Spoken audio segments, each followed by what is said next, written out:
Sorry it took a while. I was a little busy with a bunch of leaders that I had going and trying to get my area squared away for it. And I was hoping we would hit 20,000 before I went live, but we have not. Oh man. Ooh.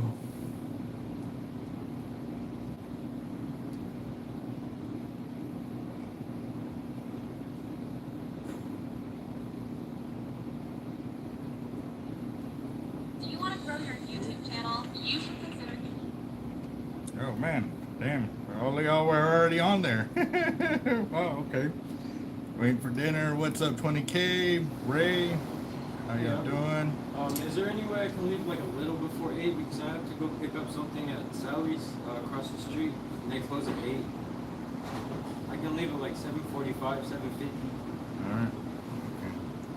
Okay. Let's see.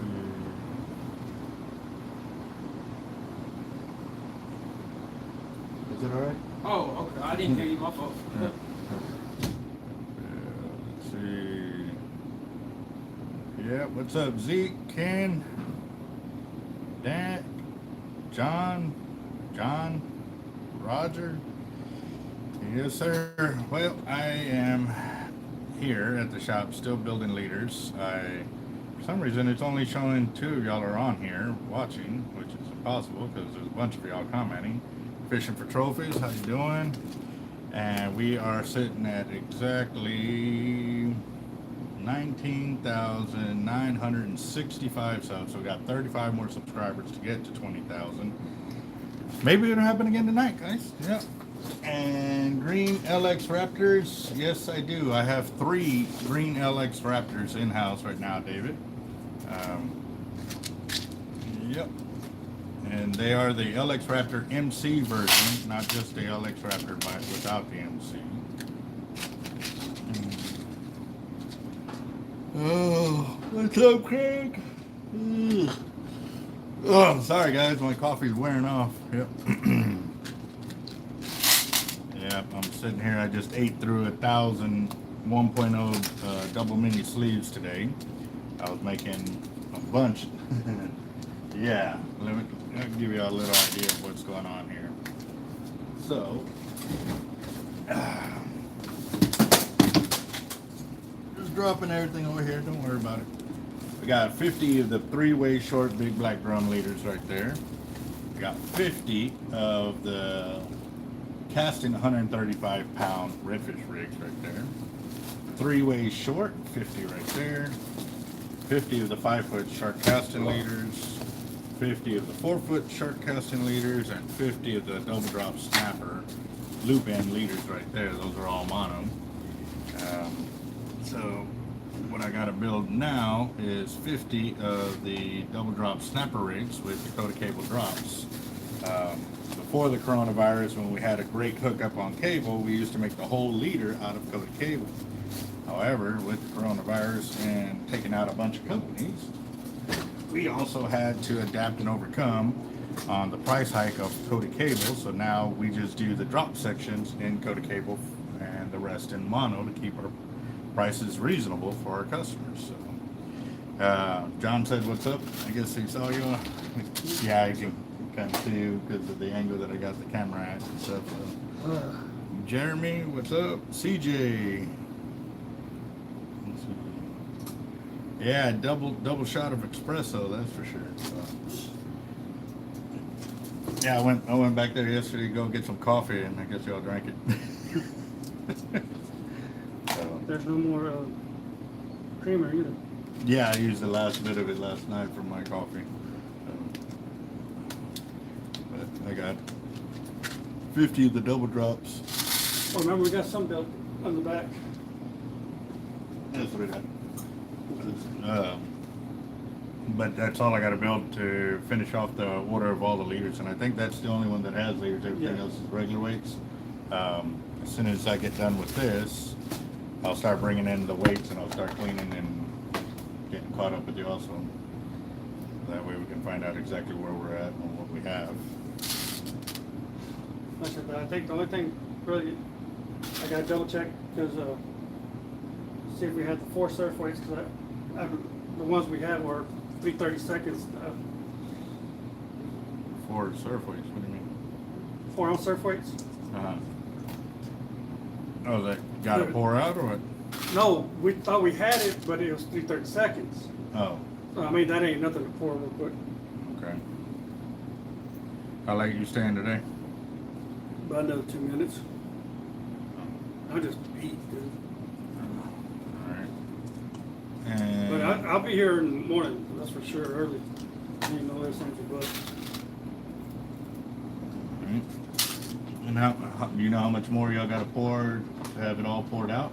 we still gotta do the banks and surf. Banks and eggs. That's basically really one thing we were, Banks and eggs for which waters? no, the 8 ounce bank and the 16 ounce bank, that one, like I said, they're not gonna take long to do. Okay. But our biggest thing is, And you said surf weights too? just the 4s, that's it. If I don't find them in the morning. For all the orders or just? Yeah, just, all the orders already bagged up. That's bagged, we just gotta clean the 1s and 2s. For Fisherman's Place. I'm looking at 40 outfitters. Okay, what, It's, what, you know what yeah. I'm saying? Okay. Well, Fisherman's Place, we can knock that one out quickly. Yeah, I see that. Okay. They're probably putting up the time limit on them. Oh, it got to be by this day. Yeah, that's what he just texted me, because dude, I know I'm being bothered, but they're on mine too. I was like, dude, we're short-handed. We're trying to do the best we can with what we got right now. Yeah. But, no, Port A, I think everything, like I said, the only thing we might be, little shy was a 3 ounce, claw. But that could be done, you know, none of that's gonna take long. Cause we finished, cause we had some of the stuff already for it, so. A lot of it.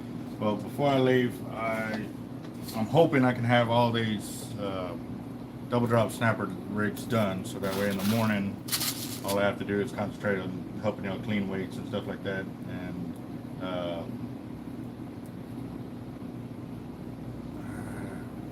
yeah, I forgot his name. He'll be here tomorrow too, right? Edward, yeah. Edward. Yeah, he called me and said, dude, guys, it just took too much out of him. Mhm. Which sometimes it does, sometimes it don't. Yeah. All right. And you need to take that box in the morning. Yeah, I just finished that a little while ago. Made a whole bunch of those shark drops and stuff since I was making those 12. So, the oil fishing Well, you is... got still mono enough to make them, right? Huh? Oh, we got plenty of mono to make. Yeah. And now we got that cable. We got those 100 long line clips. So yeah, we're back in business. Well, you use a lot of cable, did you? No, Oh, you did? look, it's all right there, right here. Oh, okay. I only used maybe 100 foot of it or something like that for all those drops.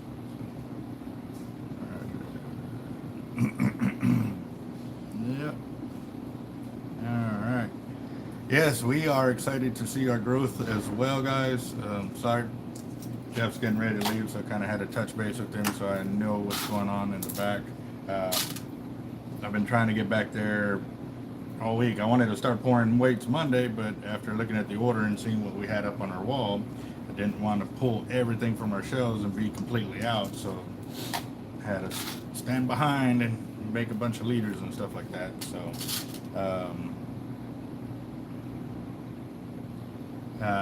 actually we're gonna have a bunch of prizes for our 20,000 subscriber mark. That is coming real soon, guys. We only need like 35 more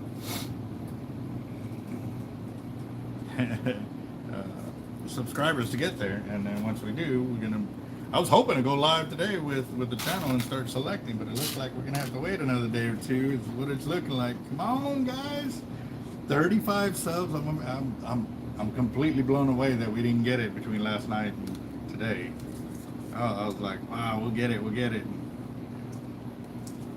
It's all right though. I know it's also during the middle of the week. We are all crazy busy. So, Zion, how you doing? There you go. And oh, the 20,000 subscriber. You see, I would offer one of those, but then nobody will want to be that, everybody will hold off on subscribing until it's real close to that, and then they'll subscribe, so it actually works against us. So it's pretty hard to keep track of that one. So that's why I keep pushing. As soon as we hit 20,000 subs, we're giving away 23 prizes. Yep. So I am ready for it, guys. We've been waiting a couple of years for this one, and this year we have gotten the most subscribers we've gotten all year long, or since we've started, so which is nice. How y'all doing? Good. How can I help y'all? It's going to fish off one of the local piers. What should I be using for bait? What are you trying to catch? I don't really care. Okay. You're taking the little one with you? Probably. All right, so I am live on my channel. Just if you're probably wondering why I'm you're recording good. myself right there. So, but the Fish Bites is a great artificial bait that you can put on your hook, and it doesn't fly off on backlashes or if they keep checking their bait and stuff like that. But you'll have a lot of fun with it, and also there's great chances to catch a lot of big fish with it too. So. And don't stink up your hands. Yeah, there's no scent trail or anything like that. I actually got a video on my channel where I ate it just to see if it had a taste or anything. There's no taste, no smell to it, really. So, Oh, that explains a lot. what? You eating the fish bite? That was a long time ago. Remember when Tyler's son did it out of Causeway? I told you about that. So Yeah. if Phil called me out on that, had to do it. But that still explains a lot. Like from here. So do you guys do you have any like regular bait other than the artificial bait? I've got some frozen gizzard shad, tilapia, and carp for bull red baits, alligator gar bait, as well as catfish. And then I've got, I think that's sea lice for black drum, but not shrimp or squid. Okay. And I'll tell you what, if you actually use that bait, you'll have a lot more fun with it because you don't have to worry about it keeping it in the fridge or anything like that, or like in the cooler kind of deal, and you don't have to keep rebaiting every couple of seconds. So, you ever used squid before? Yeah, all the time. Okay, well that's 10 times squid. Yeah. So you use it the same way? Yeah, use it the same way. You just cut strips of it. You see those hooks right there? It's because those leaders have caught multiple limits of fish before midnight, after midnight, or we tested them for months on end trying to destroy our leaders, and that's a bait we actually used. And you can see the color's still on there and stuff like that as well. So. Yeah, you're gonna have to wait. So, what does it cost? It's $7.79 a pack for the fish bites, but each one of those packs is the equivalent to about 5 pounds of shrimp because it stays on the hook so well. So, and then you have this side over here is shrimp flavor. This side over here is crab flavor. Probably shrimp would be best right here, right? Yeah, we use both. Really do. There's days where they want shrimp. There's other days they want crab. And then trying to pick the favorite color, it really all depends what they're hitting on that day. So. All right, I'll take a shrimp and a crab and give it a try. 1 and 1. We'll do this. That way, when you start hitting on one flavor, you can look back and tell which you're actually hitting on. And you put that on your other rods, and it increases your chances for more hookups. And then I would highly recommend you subscribing to our YouTube channel because we're about to hit 20,000 subscribers, and when we do, we're giving away over $6,000 worth of tackle. Is that all you're gonna get, Most? You said you had frozen. What's the best frozen bait? Well, to tell you the truth, if it ain't shark bait, I wouldn't use it if it was frozen, to tell you the truth. This stuff will help you catch fresh bait, which means it's going to stay hardy, and then you can use that to catch more bigger fish and stuff like that. You'll realize with us, we're pretty straight up about a lot of things. No, that's good. But I'm not going to be here too long. I just wanted to have a little bit of fun throughout the night. you will. This is like using fresh bait. and live bait and stuff like that. I've never heard of it before. So It works really, really, really well. You'll learn this about my shop when you watch the channel. We test out all the gear because we actually manufacture fishing tackle in our shop and we supply about 50 other tackle shops with them. So they depend on our knowledge a lot. How you doing, guys? you guys are hooking up on it, I'll give it a shot. Oh yeah, oh yeah. If it didn't work, I wouldn't sell it. So, how y'all doing? You just got a small piece of this off like you would a piece of squid. Yeah, but you use a knife to cut it, or scissors, because it has a mesh inside of it and stuff. And then you just put it on the hook, just like that. First week. There you go. Appreciate it. Yes, sir. Good luck out there. How you doing? Some new line on Another top shot? it? Doing 100-pound test on top? I want to do 130. 130? Yeah. All right. Just for the you know, it's a little thicker just for the abrasion on it. You alligator gar fishing?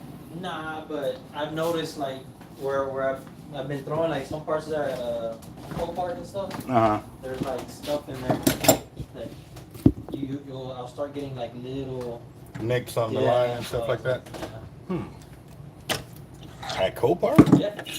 Well, I know there's a hang up on the left side of the Yeah. pier and stuff like that. And there's actually one also straight out in the middle. Oh, When you bro. throw pretty far out there. Mhm. I got stuck a couple times and I was able to, I mean that didn't have enough drag to get it out, but I wrapped it around my knife and I pulled it Mm. and I bent the hook off and it came out. Oh, wow. Yeah. All right.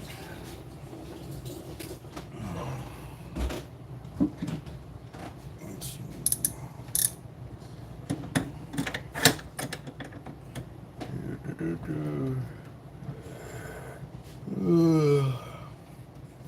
The giant hook on the wall. Earlier over there when I was by my counter, that was probably the 16 Mustad hook that when we had our sponsorship with Mustad, they sent us a whole bunch of big shark hooks thinking we would actually use those huge hooks like that. But what you don't realize is those hooks, it's almost impossible to actually set the hook and penetrate them, just because the amount of steel that you're trying to put into it. Now, if you're using a big old buoy and chain and all of that, then yes, the hook will set itself, but you gotta go that route on it. Trying to do it with rod and reel is not gonna happen. So, did you want to go with the chartreuse or white for 130? I guess I'll go with the white, yeah. White. You just got those two colors, right? Actually, I'm double checking right now. And unless you got the blue. In 130? Yeah. Yeah, I got blue. Alright, yeah. Blue. Okay.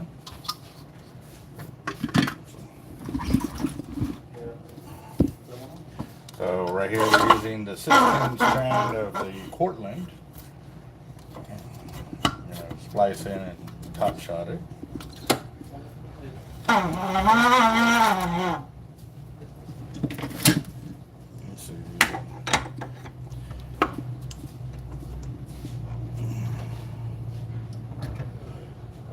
Oh, man. I'm sorry, guys. Been a long day. Long day.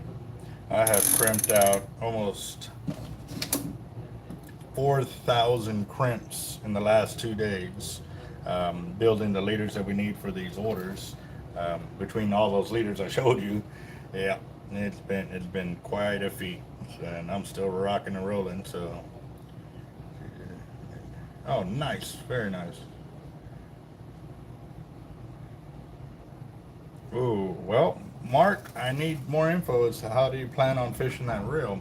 If you're fishing off a boat and not having to worry about dropping too far, then yeah, the T-Rex 80 would be cool because then you can just lock it over. But if you're looking for distance, then the 80 wide will do you a lot more justice.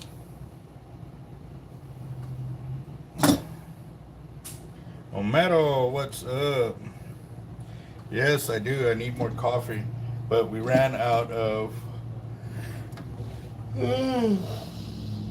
Oh, sorry guys. The creamer, I like some creamer in my coffee. Can't do it just straight jet black. Not just yet, so. Today, I've done almost 1,000 crimps today. Just today. And I'm still not even nowhere near done right now. I still got to build another 50 more liters with the double drop. So those are going to take 2, 4, 6, 8 crimps to build each one of those liters. So, yeah.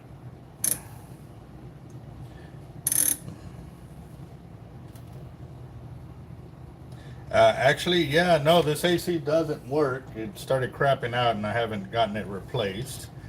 So, oh, that would be awesome. Yeah, because during the summer, this spot is one of the hottest spots because getting the machine going, this thing puts out heat. And so that's why we put the AC there, so that way we can have it stay cool down, but otherwise, no, it doesn't work. So we would definitely appreciate that.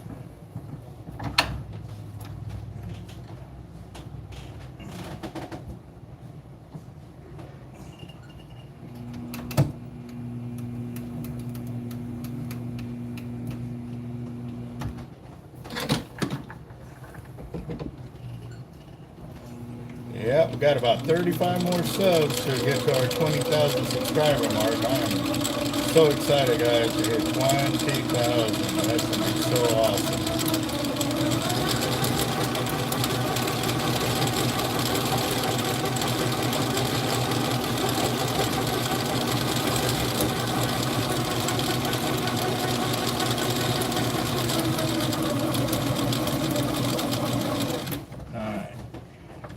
Got 86 yards. 86? Yep. So, what's up, FTW? Dying Goal. How y'all doing? It is Tuesday afternoon. We're about 35 subs away from our 20,000 subscriber mark, which I am really waiting. I want to get there so bad. I was hoping we could do it today, but it doesn't look like it. Gotta pass the word, guys. Get it all to the other social media. Let them know we're about to do a huge fishing tackle giveaway. Excited, really excited. So,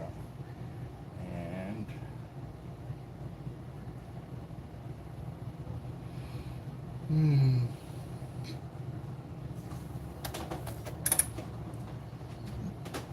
Andres, good afternoon.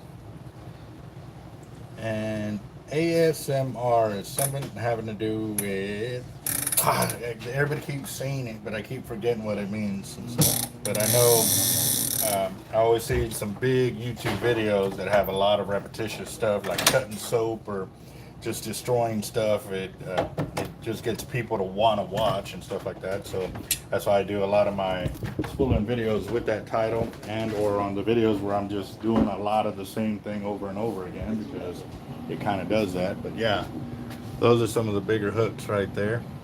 Smallest one up there is probably a 16-aught. There's some 18-aughts, 28-aught circle, and that's a big old, that was an 18-aught, I believe it is, mustache as well. So give me a second, let me get them rung up real quick. All right, use weights and leaders too.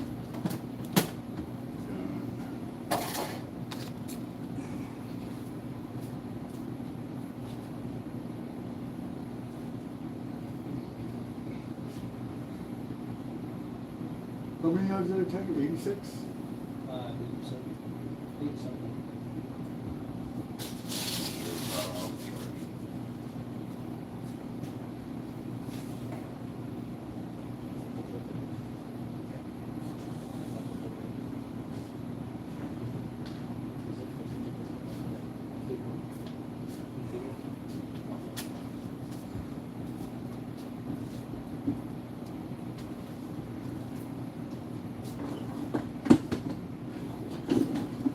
Foot 3. That's how big it is.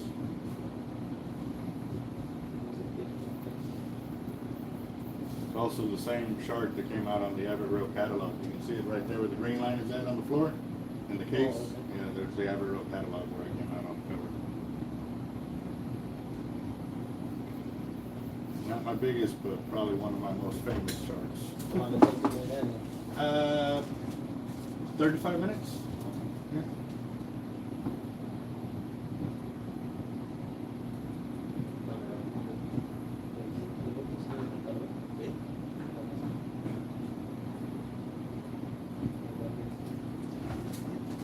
You're at 5108, boss.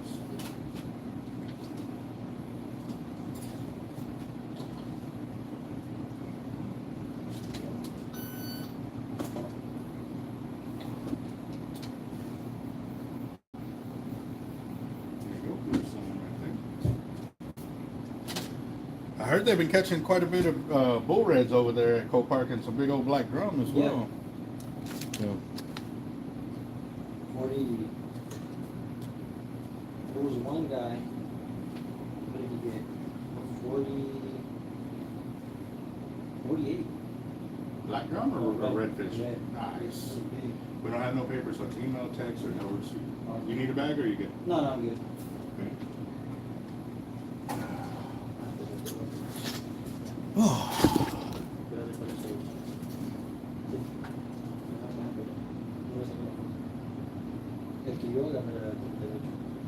You good to go? All right, thank you. All right. Well, just make sure y'all didn't need another question answered or Yeah. something. No, it's because he was talking about the fish, and I was just telling him like the one I caught was a 38, and the one that guy caught, mine was just a black drum. He got a red one was a 48. Oh, okay. All right, thank you. All right, guys. Y'all have a good one. Let's see. Frogfish production. Is there anything biting in the surf? Yes. Tiger sharks. There's a ton of tiger sharks getting caught right now. I know bull reds are being caught at the jetty, so I know they're in the surf. Big size trout as well, drum in the surf. But you got to watch out with the seaweed. I know the surf's been pretty crazy out there, and so and I was there last Thursday right there. Yeah, actually last Thursday was because I was out making deliveries, or trying to make deliveries. Wait, actually, no, Thursday I didn't get in till late afternoon. It was about 3 or 4 when I finally got in. We drove in late because I lost one of my phones at the river, so I went back trying to look for it and couldn't find it. So, Pinto Bean, thank you very much. Yeah, fishing for trophies. Definitely Drew, Muse Custom Complete Rigs. Which one of my complete rigs? I got a ton of them.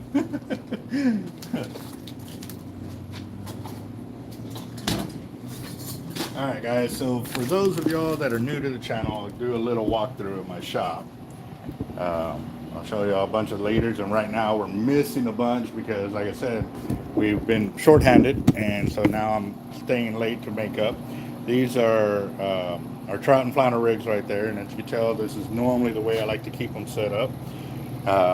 We had some of our distributors come in and ask for several hundred of our trout and flounder rigs, so we had to send those out. And we got our single hook drum leaders right there, and there's single hook, J hook, single hook, circle hooks. So you got 2 leaders per wall, or per bag, sorry. And then those are the redfish rigs I was making yesterday while I was live. Well, these were the ones that were extra. And you notice it's the same leader, but we have 4 pegs. Normally because we have them filled to the brim of how many leaders we normally have on the wall. And then we'll have backstock. But we've been gotten bombarded by our suppliers or our stores asking for a lot of our product, which is great.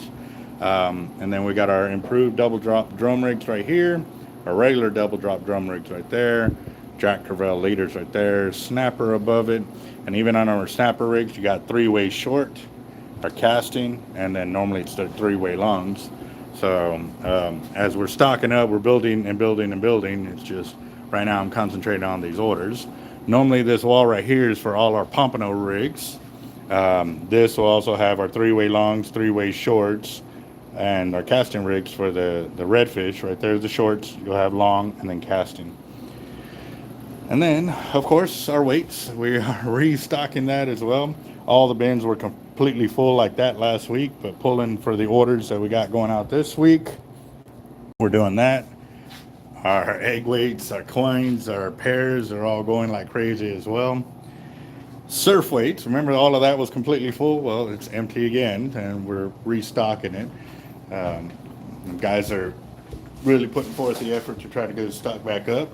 Those are our 3/32 gauge right there, and I got 1/8 gauge right here. Last week, if you look at the video, we had a whole bunch of big, I mean, this is all packed up.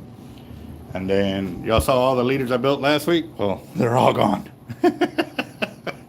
Yep, so I'm doing all of that. We got bull red, big black drum leaders right there. We got them with J hook, we got kale hook, we got circle hook, then we got bigger circle hooks. And then we got coated cable leaders from 135 pound test up to 250, also up to 400 and 600 over there as well, depending on the size of hooks we got. We got 7/0, 8, 10, 13, 15, 16s, and 18s up there for different kind of casting leaders. And then remember all the 4 and 5 footers and 6 footers that I had? That wall was kind of completely full. Well, yeah, it's empty again. So right when I was getting ahead, I fell back behind, but it's okay. It's okay. So, yeah. And actually, before the kid leaves, let's see what time is it. 7:36. Yes, I'm gonna have him do me a little favor because I got some bait still in my coolers. I can get those pulled out and into the freezer. Hold on, quick. I got some coolers in the bed of my truck. There's some baits in there. Put all the baits into a bag and throw them in the freezer real quick. Then we can take off the water. I need to set up the charger to charge the battery, cover up my jet skis, and oh man. All right, let's see. So that's kind of our deal. Our big rig leader wall is also almost out as well. We've been that's why I didn't show y'all those real quick.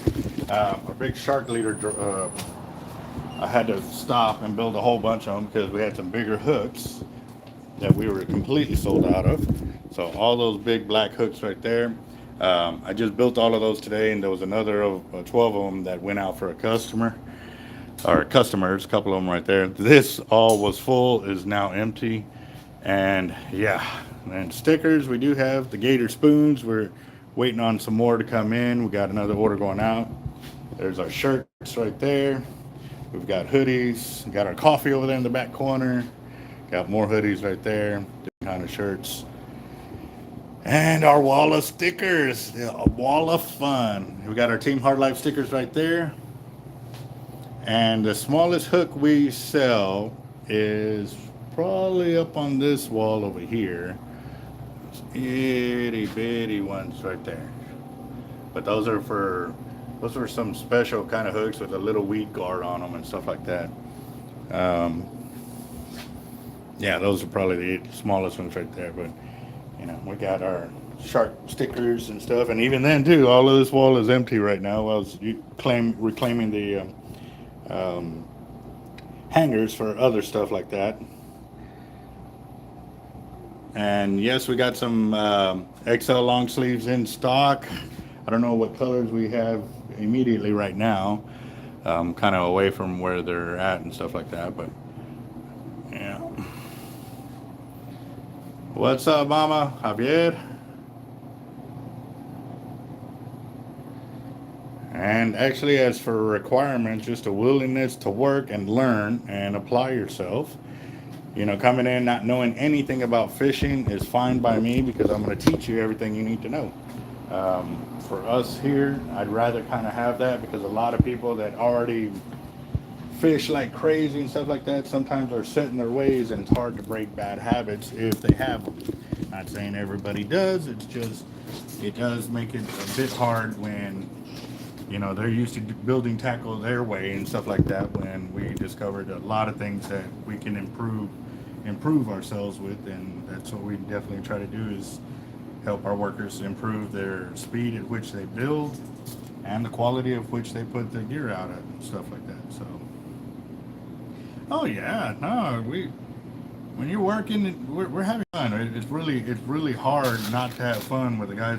I mean, when you're out there putting it out and everybody's doing the same thing, you know, everybody has a good time. because everybody's working. Everybody knows that they're not by themselves out there trying to carry the load for everybody. So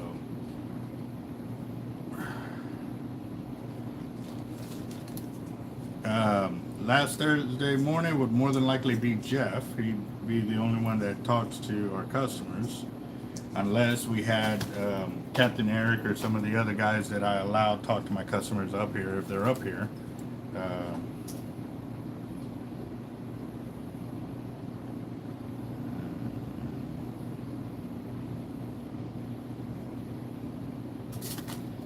Yes, sir. Jacob and Mr. FTW have put in some hours here at the shop for sure.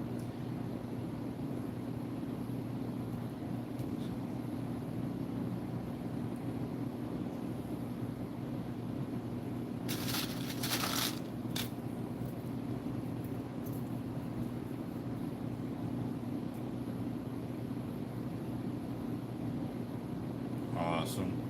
Yeah, sometimes they don't, when they're working in the back, sometimes, more likely they probably had to sign on the door and you had to go to the side of the building to get him to come up. Is because, like I said, I wasn't here. I was out celebrating my eighth annual wedding anniversary and stuff like that.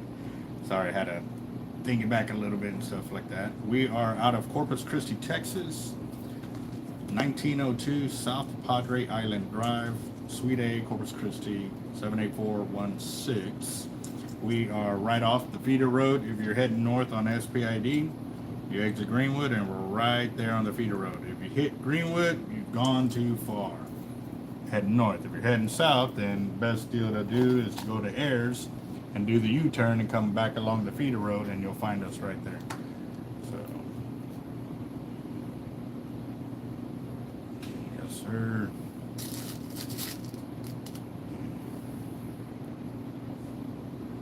Awesome. Thank you, Bad Bird, for that input as well. Yep. These guys are, you know, like I said, I'm gonna help raise them up as much as they can help raise me up as well. You know, we're all doing it together.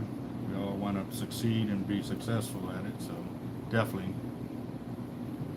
Yeah, but there you go. Autonomous Sensory Meridian Response, ASMR. Thank you, Mark. Awesome. Yes, sir. That's probably why I didn't remember it, just because it sounds so tongue twisting when you're trying to repeat it and stuff like that. So right now what I'm doing is I'm putting the snap swivels on my double drop drum leaders right there, or the double drop snapper leaders. I'm using a size 1 or size 3. It's the biggest one that they have. Size 3. There you go. Sorry. Size 1 is a bit smaller, and I use that for like pompano leaders and stuff like that. So, let's see what technique shot like yours at Galveston. Preston, well, I'm definitely trying to pass the knowledge to help out all tackle shops, you know, better serve their customers, but you can always, you know, ship your reels to us to get us to spool them up, or we can ship out the gear we have. You know, if you just give us a phone call and we can place an order directly over the phone. Hardlifefishing.com is there, but it's still on the trying to get all the tackle up there and upgraded and stuff. We kind of stopped keeping up with the updates because with all the crazy changes with the coronavirus and stuff like that, it's been a little tough to do so and stuff. And actually, if you can do me a favor, if you can come back for about 20 minutes, I really need your help. After you handle your deal or whatever, Yeah. if you can come back, please. Could use your help setting up my jet skis to get the charger on them and stuff like that too. So, Cool. thank you, sir. Yes, sir. I'll be back. Awesome.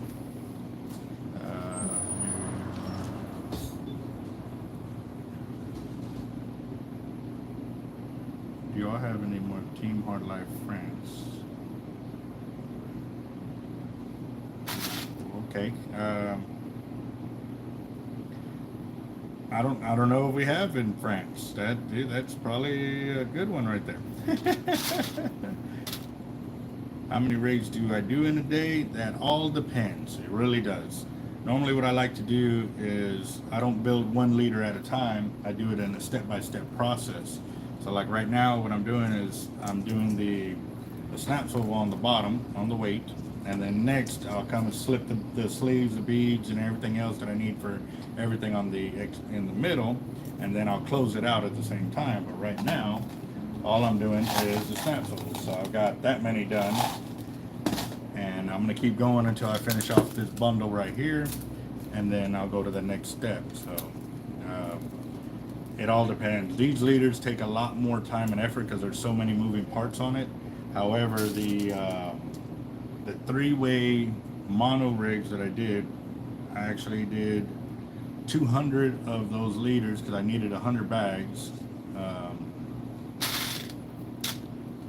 The last time I did them, and I think it took me 4 or 5 hours to do that many liters. And with those, there's 4 crimps per liter with a 1.0 double mini sleeve using 100-pound test and the hook and snap and the 3-way swivel. So yeah.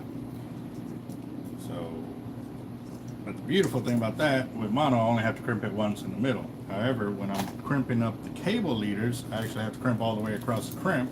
So those take a little bit longer because I have to crimp twice per sleeve because it's not thick enough for it.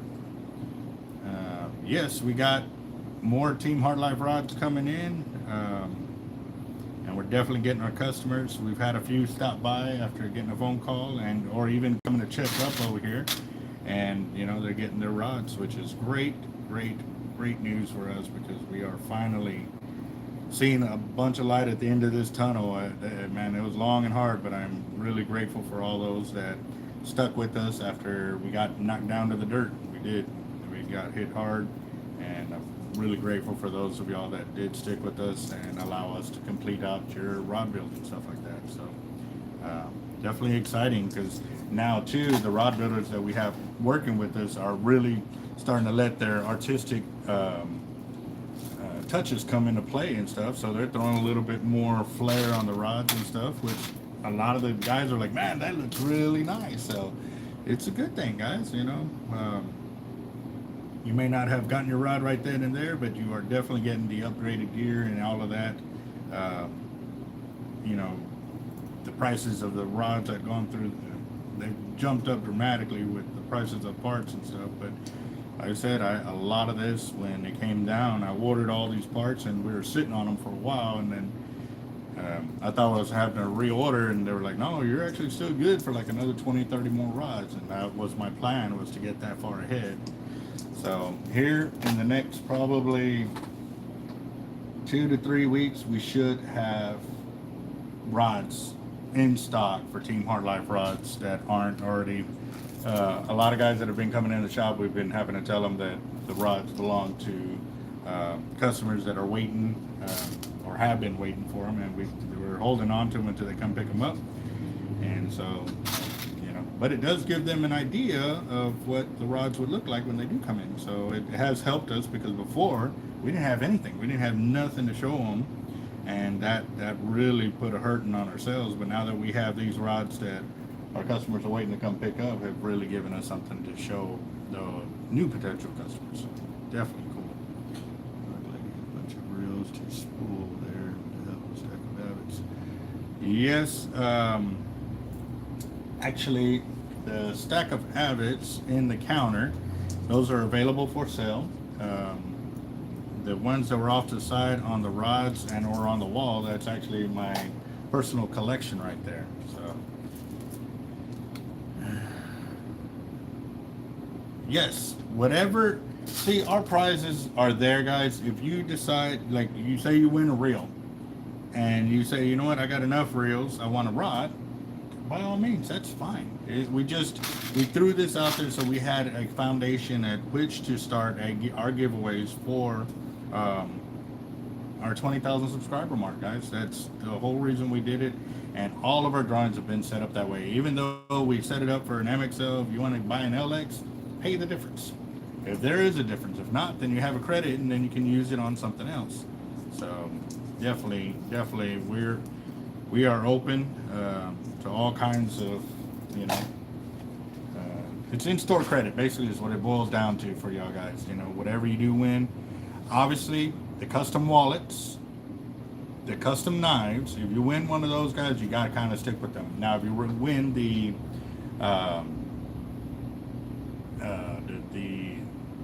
the braids from Tightline braid. Sorry guys, it's been a long day.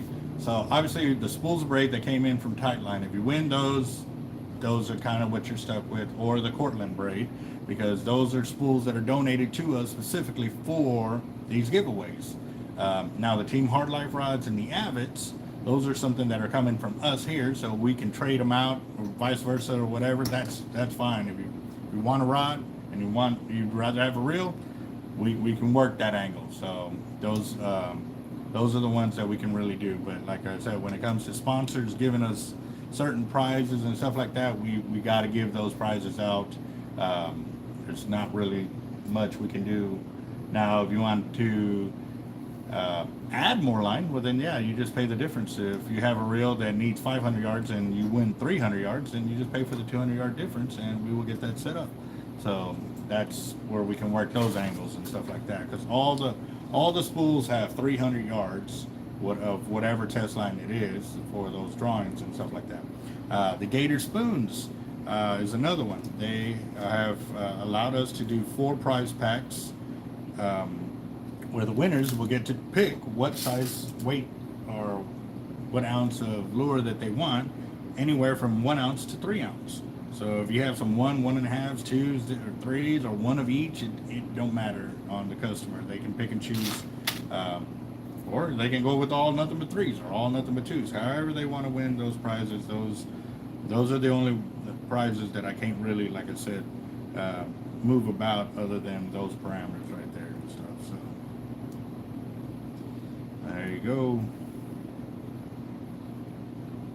What trail for tuna fishing? Ray, you got me lost there, boss. We're talking about food, reels, rods. Let's see, when I dig in. Oh, so what y'all are saying is we need to do a regular drawing, a fire drawing here.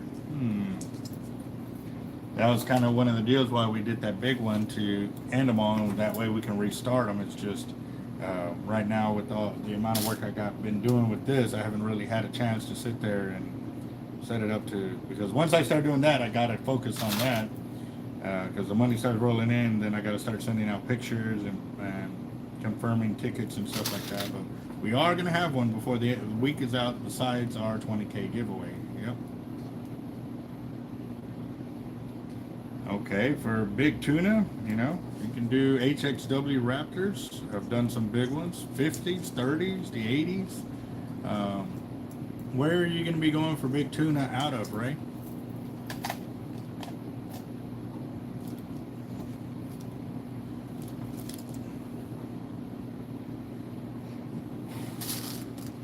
You got to realize too, Avid reels were designed for tuna fishing and mako shark fishing.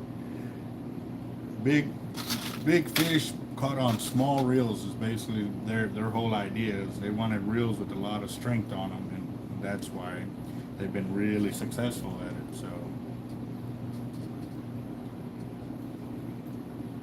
Uchiwali Bang, nice. All right. We need 2 shark rods. What kind of shark rods are you looking for, Roger? Casting or kayaking? Black tuna, good shark bait. That's what I caught my biggest tiger on, was blackfin tuna. But that bait, I also dropped it out 1,800 yards out to get my 13 too. It was the only bait that got messed with all weekend. We had baits 2, 4, 6, 800, 1,000, 1,500, and it was the only one that got picked up.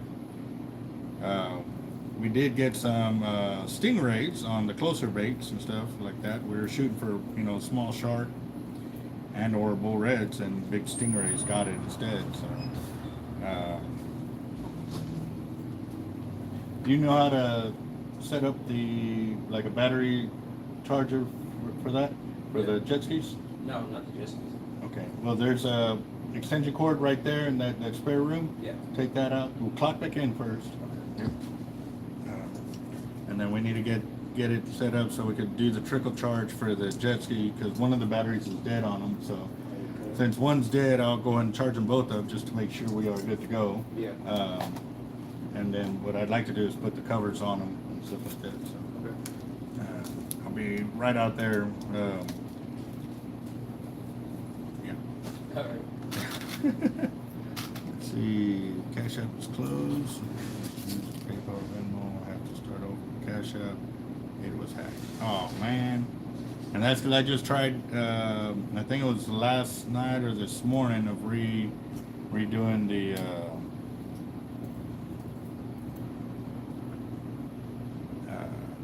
for the Cash App for you, Jacob, trying to get that one up, sorted over for you and stuff, so.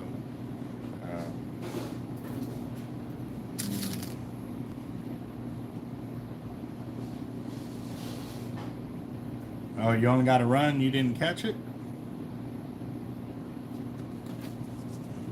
Yeah. Alright, so we got the team rods, they're 7.5 foot, 80, 130-pound class rods with unibutt roller guides, same to the ones that you used when you came fishing with us on our shark trips, and that's all I use. For me though, I prefer going with the 80s over the 50s just because they have a bit more ability to crank in on dead weight. Also too, the line capacity is a lot better. So if you do get cut off, you can still reuse them, especially if you're planning for tournament fishing.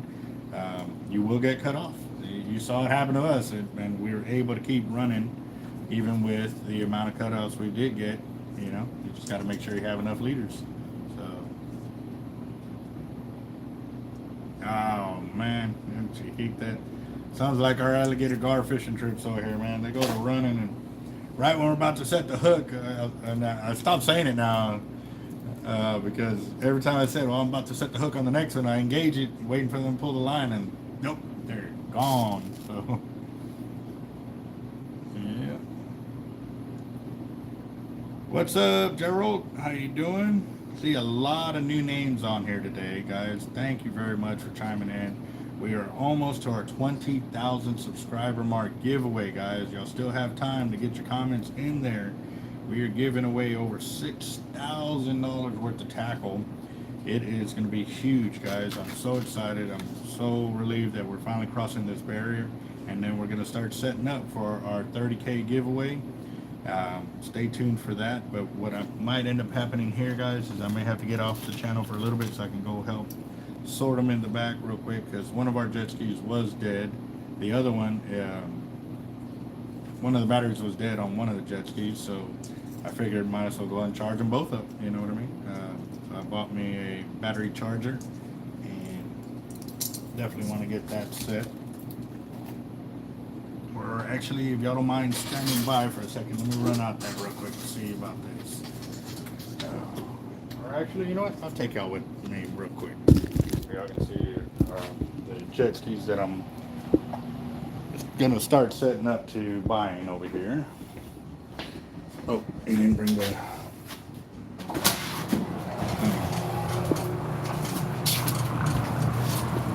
Did you see the cord? Oh yeah, okay. The cord's got to go underneath where the. Where I pulled it out? Yeah, and then you run it out here, and then we'll connect it to the. Yeah, I've never had a jet ski, so I don't know what the fuck. Oh, okay. No worries. All right. Well, let's get this set up real quick. Yeah, run it in, do that, and then bring out that battery charger that's right there by the spoon machine. The one that you made me, bring in? Yes.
Yeah, let's go and get that set up real quick.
Wash my cages closed and locked. How much is the jet ski cost? Like just one?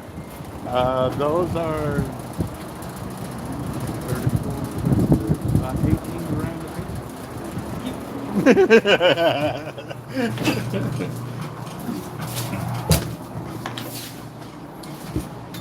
All right, guys. So y'all got kind of a peek of the jet skis that we'll be looking at taking over payments on. So, but I talked to the owner, and he was saying that since one of them, the battery died, that it would probably behoove me to go and pull it completely out, to charge it as a trickle charge, obviously, so I don't blow up the battery.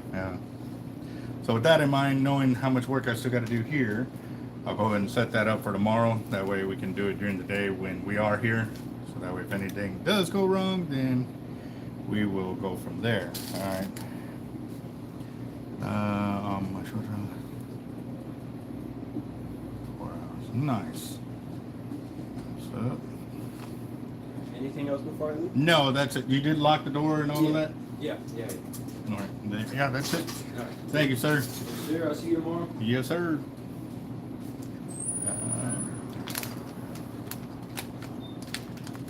Let's see. Fella in the house, bad bird. Yep. Well, they've been doing real good in the surf, guys. Real good. I mean, big sharks caught left and right. A few of my good buddies have been going out to the jetties and tearing it up out there. So, I definitely been trying to get out there to go pick up the trailer as well for beach shark fishing. And I, like I said, I was so angry at myself that I forgot, because I got on the phone. But that's all right. So, bring it. 316 in the house. Yep. And yeah, where are we on our subs, guys? Because I see a ton of new names, and we need to hit 20,000 subscribers. Oh, we just jumped to 19,976. We need 24 more subs. Yes, keep it rocking, guys. We definitely want to hit it. Let's see. Battery died.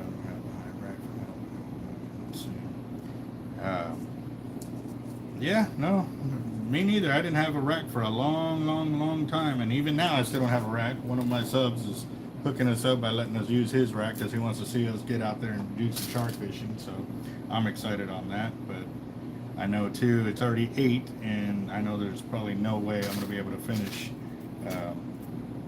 getting this all set up the way I want it to by 9, but we'll see. I'm gonna turn and burn as far and as long as I can. No worries here. So there you go.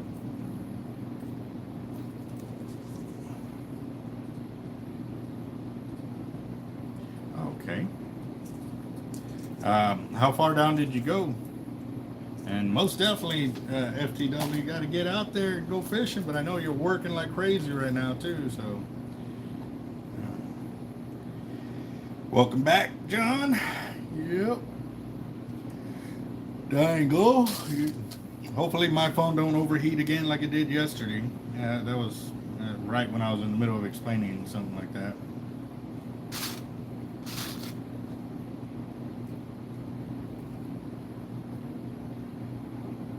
Oh, okay.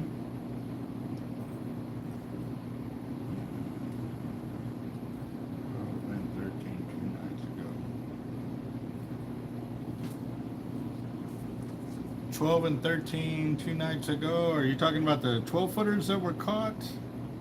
Or that's where you were, how many miles down?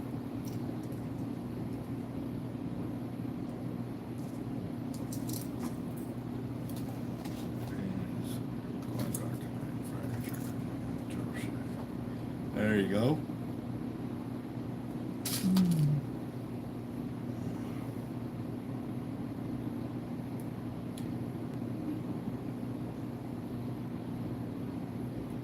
Yeah, no, Fisherman's Wharf is not in Corpus Christi. It's in Port Aransas.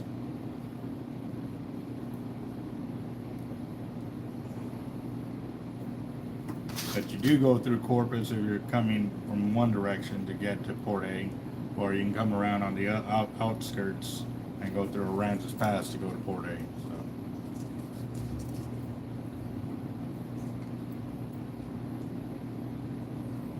We will see, because I know some of my wife's family, we went out to the lake this past weekend and they really enjoyed themselves out there, so they might go back out there. But the water levels are really dropping off that one spot. That was one of the things that happened to us too. We actually launched the jet skis, and right there at the boat launch, as soon as we got kicked on, we sucked up some rocks. I thought it was deep enough there. It comes out, it's only about 3 foot. So definitely we do go back over there. I'm going to launch them off, keep them off until I can know I'm in deep enough water, and before I cut them on and stuff like that. So. All right. How many of y'all are Tundras here, guys? I see a lot of Tundra talking here. I finally got me a Tundra a few years back, and it's been one of the greatest trucks I've ever driven. I still have my love for the Chevy Avalanche that I used to have years ago. That was my first truck, Captain Chair Z66 model. Love that truck. Real short bed. Glad I got a little bit bigger bed with this Tundra, but man, it was awesome.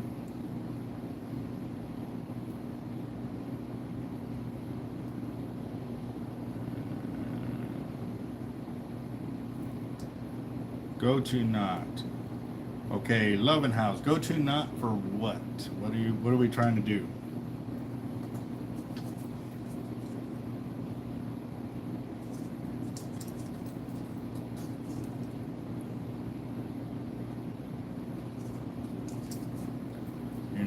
Yeah, on the sand, uni to uni is a quick knot to tie, but I've also done blood knots because sometimes those are a little easier to get done up and they don't have to be pretty. Capstone. Very welcome, Ray. Leader to hook. Okay, are you talking about for live bait, or are you talking about when we're crimping here? Because when you're crimping, it ain't really any one of those knots. If I am going to tie on a hook, though, I've done a lot of snelled hooks. Tie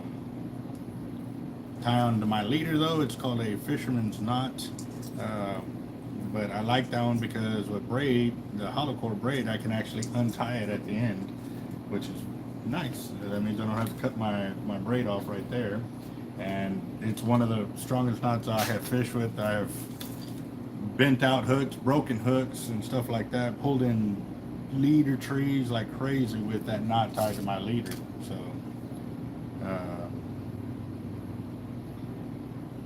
what size mono are you using?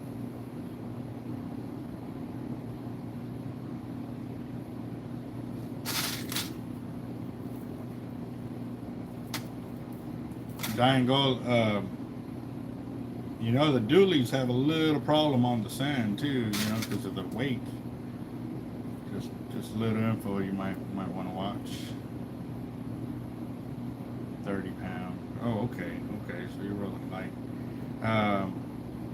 Have you ever seen, you're throwing dead bait like that, why don't you just snell your hook? That's pretty easy to get done up. Obviously, if you don't, then a fisherman's knot will hold just fine. You're not going to use a uni to hook because you need two lines. That's like leader connections and stuff like that. Then you can do that. Also, what I use a lot too is an all-bright knot, which works really nice.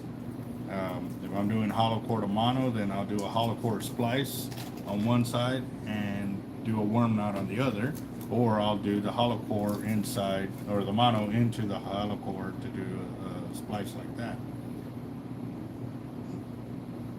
Yes, Mr. FTW, I have set a goal to get all of our invoices done by Thursday, so I am staying late. The guys have already split off, but I want to get I'm trying to get our best week out there, and I'm going to prove to the guys it can be done if they just put forth a little bit of effort, you know, a little more effort than what they're already doing. Don't get me wrong, these guys do work. It's just, you know, they got to have faith in themselves that they can reach higher goals and not just be okay with their everyday working, because right now that does not help us. I mean, especially since we fell behind for 3 weeks in a row. So,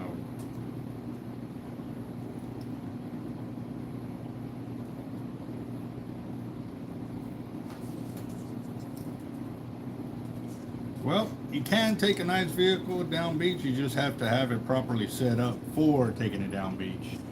You know, there's been a few ideas of throwing. There's a type of oil that you can lubricate underneath your vehicle. There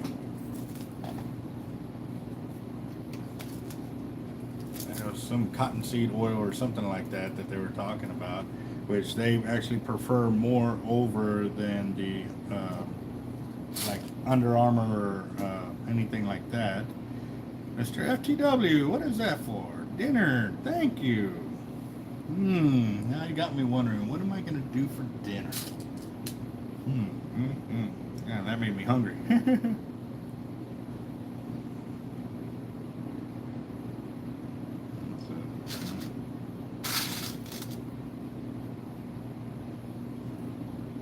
boiled linseed. Yes, that's it. Yeah, that was one of them.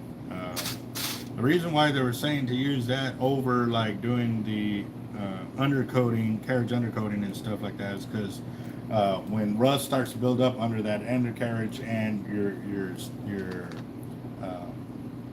steel or whatever there, it does make it hard to know that you're actually rusting out until it actually breaks through. With the linseed, it creates a constant barrier, so even though sand or whatever gets on it, you can rinse most of it off, but it creates a constant rust preventative there, so that way you don't have a lot of rust build up. Actually, for me, I know I'm planning to get that done on my truck, but I'm going to have it gone through with a fine-tooth comb before I do that, so that way it doesn't continue to grow, you know. I don't want to harvest it or keep it all together like that. I'm going to say yes, the reds are hitting there. Yeah, first gut, live mullet, finger mullet. And actually, don't go with fingers, because if there's catfish there, you'll catch a lot of catfish too, and or gaff top. I like using pony mullets like this when the reds are running, because I've caught a lot more good sized red with that rather than throwing the smaller finger mullet on there. Also too, skipjack will be in there as well, and they'll be tearing up those finger mullets. I've caught Spanish mackerel at night using finger mullet. And right there, literally, in the wade gut, the mackerel and everything were tearing up the finger mullet right up against the bank. It was the first time I'd ever seen Spanish mackerel that shallow. So,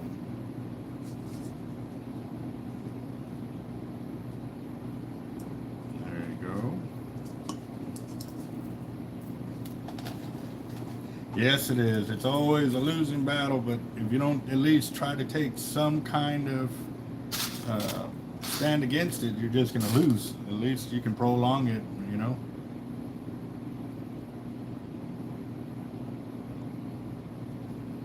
Yeah, I've heard the same thing. Some guys went out to Florida and ate the mullet out there. They smoke it out there, and they said it was pretty good out there.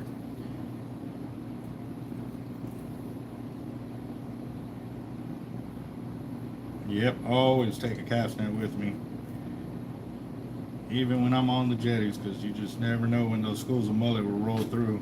I actually used Manhattan one time that were this big that I was catching off the jetties, and I was catching slot reds with them. Yeah, definitely awesome.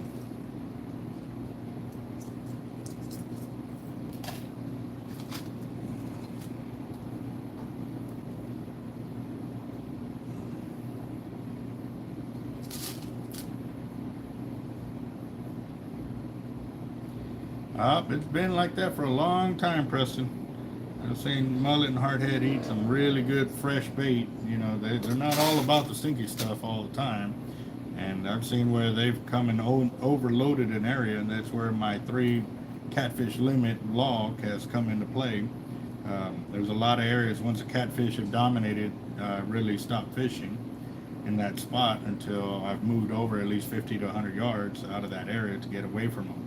However, I have one spot that I will fish through the catfish, because we've proven in that one spot that the big drum will move in, or the redfish, and they will, you know, they don't mind eating right next to catfish. So it's good. Yep. Diving birds is always a good thing, especially on the beach. I have noticed that, Dak, you have a good one, boss? That those little bitty birds, I've followed those, and I've found bigger schools of bigger fish under those, because they're eating those little glass fish or whatever they are, because the big fish are pushing them right up to the surface. So, yeah.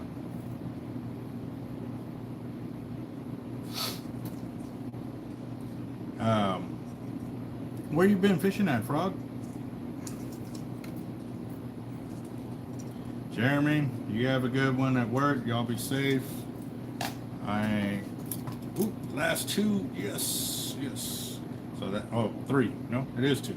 It is 2. It's just they were curled up on me and stuff like that. So there we go. Which means now I can start putting beads on and stuff like that, so I can get that set up.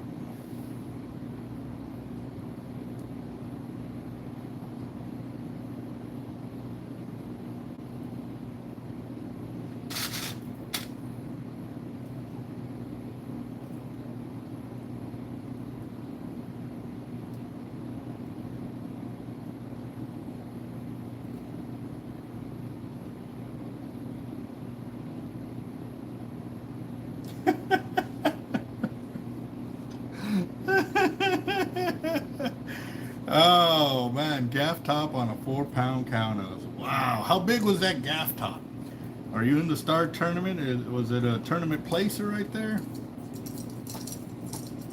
And actually, no, I really don't dream about making leaders, guys. I really don't. I dream about fishing and catching and what I should have done or didn't do, or because yeah, that one, yes, I have done a lot of dreaming about catching fish or fishing piers.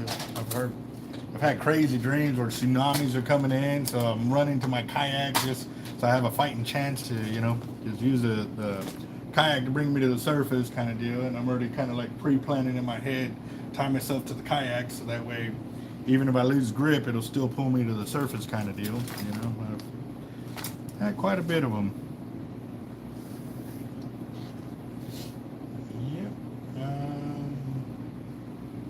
Single barrel sleeves.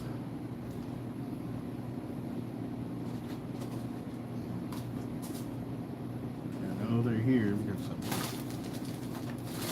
going through all these leaders back to back. And my allergies are annoying the hell out of me, guys.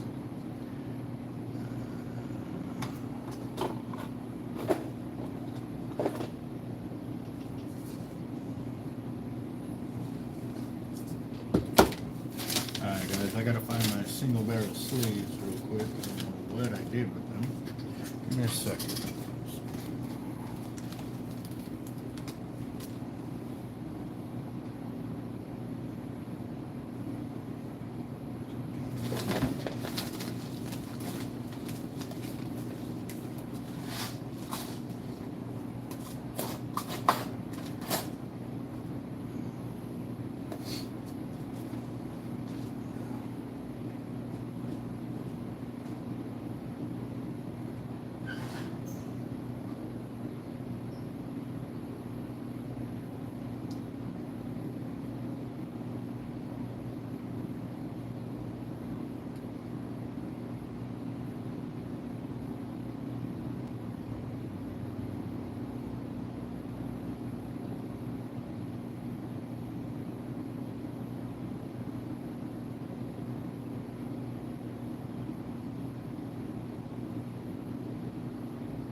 I'm back. Sorry for the delay, guys. Who's all on here?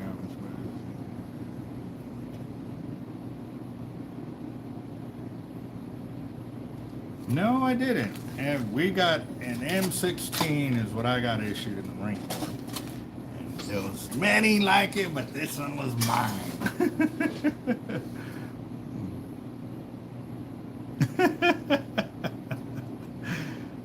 54 inches. Emmett, yep. 54 and a half was my biggest bull red right there. So.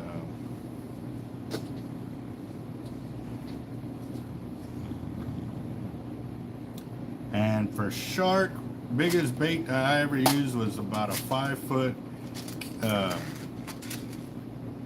barracuda. Actually, I split it in half and I had both chunks on there, 2 hooks on each, 18-odd J hooks. This was back when you could use J hooks. And I ran it out. And while I was out there, I was coming back and I see this boat coming in front of me and I can see the rod shaking in the rack and then just do this number. And I was like, yeah, I was pretty annoyed that day. Needless to say. So, all right. Biggest bait that I ever had that was picked up and eaten in a hookup was probably the Jack Crevalles. I was using about 40 inchers down in South Padre. Me and my tournament partner, Mr. Damon Remillard, we were out there just tearing up the Jack Crevalles or tearing up the sharks with live jacks is what we were doing. We were letting them swim themselves out, and then at about 1,000 yards, we'd stop it, engage it, and I think the longest we had to wait for a hit was about a minute, and then we were hooked up. The guys down in South Padre were freaking out on us that we were willing to use a whole live fish like that for bait when they were trying to eat everything.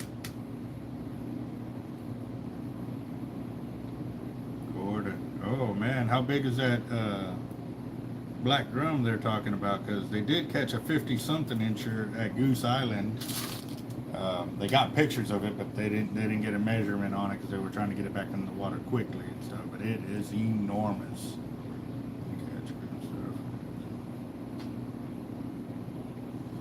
Yes, you can catch jacks in the surf. That's how we were catching them. We were using the 3-ounce Gator Spoons in silver at that time, and we were literally throwing, 20, 30 yards in front of us, and they were there. Now you can take a chance at, just throwing the lure and hoping a fish will swim by, but we were actually seeing them in the surf, so we were throwing at them, and at the same time too, the sharks were running through.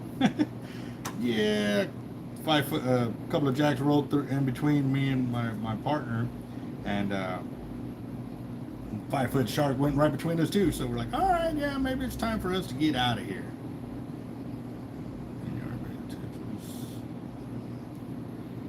Okay, so Florida, hands down, I think has the better shark fishing. It's a lot easier to get to. You don't have to go very far. However, here in Texas, Texas is probably one of the tougher states to shark fish because of the amount of currents, wind, waves, sandbars that we do have. I would have to say that. I haven't fished Florida yet, but all the guys that I've talked to from Texas that fish Florida, they love fishing over there compared to Texas. Over there, they don't have to go out but a couple of 100 yards, and they're into monster big sharks over there and stuff like that. Whereas, they've gone over there and been able to break 10 foot, and they still haven't done it here in Texas yet. So yeah, definitely have to give it for them. I have fished in North Carolina. I didn't get a fish in South Carolina, but in North Carolina they did tell us that if we were shark fishing they were going to ask us to leave, so we told them we were fishing for stingray. That's how we got away with it.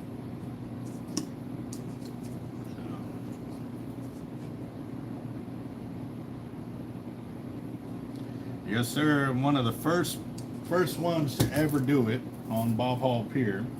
I got the idea from the guys that were red fishing. They were fishing for slot reds on Bob Hall, and I sat there and I was like, you know what, I wonder if I could use a live jack. Like, what would it do? Would it swim out, or would it just die right there? So one of the guys hooked a jackfish, brought it in. He asked me if I wanted it. I said, yeah, I do.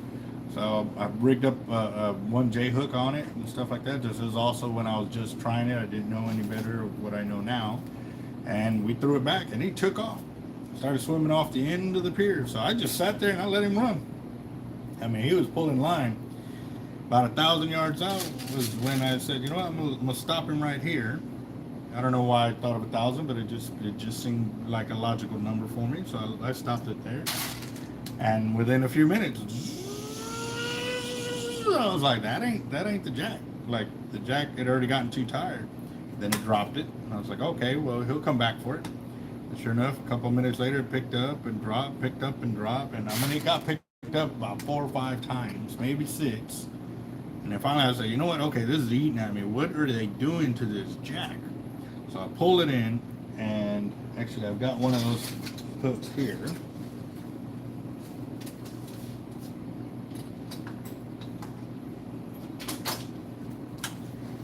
There's a 16-aught J hook that I was using on that. It was like about a 40-inch Jack Crevalle, and I had hooked it right above the anal fin, and I brought back a chunk of Jack Crevalle. It was literally about this big, and the hook was embedded back in the meat like that. But you can see tiger bite, bull shark bite right here, and some other sharks. But those were the 2 that you could really tell is what they were.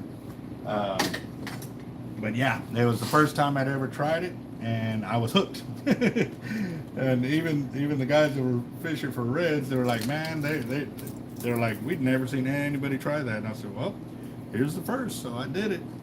And after that, I kept doing it, and I started hooking up. I started learning to put 2 hooks in the bait instead of just 1. Now we use nothing but circle hooks on them, and definitely doesn't take long to get hooked up as the sharks are there and stuff like that. So.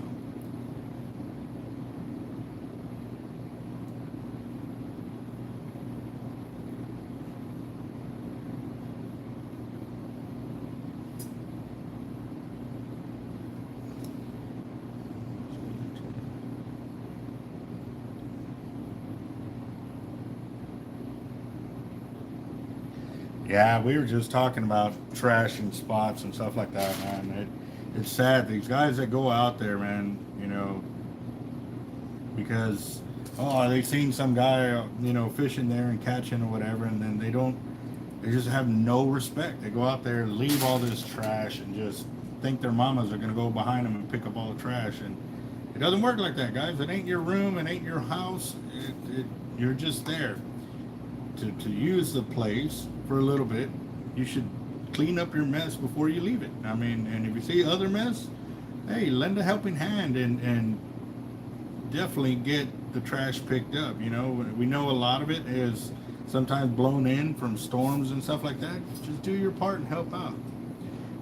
As the status for Bob Hall Pier, I know that they're still taking it down, but I did catch word that the surfers are now wanting to voice their opinion, saying that if they don't build Bob Hall Pier correctly, because the amount of pylons that they need to create the surf that draws them to the pier, that it's known for its surf worldwide. Come on, guys. I know it's a good surf fishing spot, but you know what I mean? It's not known for its surfing. I mean, they barely had a couple of surf competitions there, which, it sucked because these guys are up there taking up all this spot, and they didn't leave. I mean, they were taking up big old areas where people couldn't fish, yet we're the ones paying to be up there for fishing, And, when those surfing tournaments started up, it was just a major pain in the butt because they were taking the canopies and they had them, like we had to maneuver between the canopies and everything. It was a real pain in the butt. But then also too, the surfers come in, catching the waves and going through the pier, catching our lines. I mean, a few of them got hooked. A few of them were sitting there trying to cut up my line and stuff like that because they wanted to be able to surf right where I was already fishing before they even got there. Like I was there before them. I was like, hey man, I pay to be up here, to fish these waters and stuff. They're not paying anything. And the county doesn't make anything off their sales either, because they don't even sell surfboards or anything. They sell fishing tackle and bait. You know what I mean? So for them to say they're a large portion of whatever funds come in through the city or the county that they help out, BS, guys. They make their money off the fishermen who are there all damn day on that pier buying the food or drinks or whatever, or paying the admission to get on the pier, plus their fishing rods and their cast nets and stuff like that, guys. Yeah, no, I'm sorry. You cannot tell me they're a large portion of y'all's surfing money is helping the economy when you don't pay anything to surf there. You just drive there. Now other stores may make money from you coming into town and buying from around there, but the pier does not make any money off of you. Sorry. Pretty good knowledge.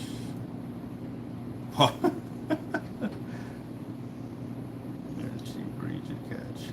Catfish, gaff top. Those are real easy to catch. You'll always catch them. Pin perch, sand trout, skipjack. All those, there's so much bait fish out there, guys. As long as you're using the legal ones, there's all kinds of bait fish out there. And even like I said, the catfish and stingrays. Sometimes if that's all you're catching, you need to throw that out there, because I've caught a lot of sharks on those as well.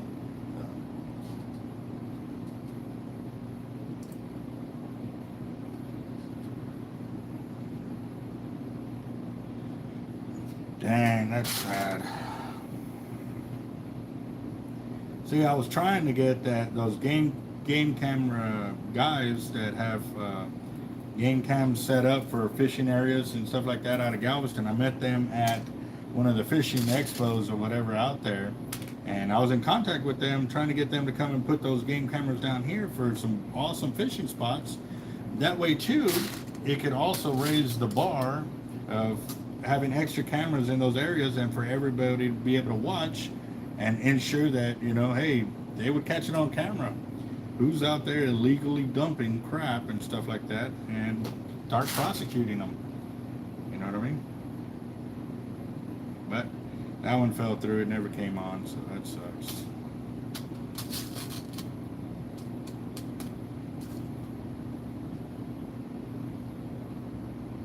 Hardheads are catfish. They're the ones with the poisonous spines on them and stuff. A lot of people see them as trash fish here in saltwater, but they can actually be very good saltwater bait fish.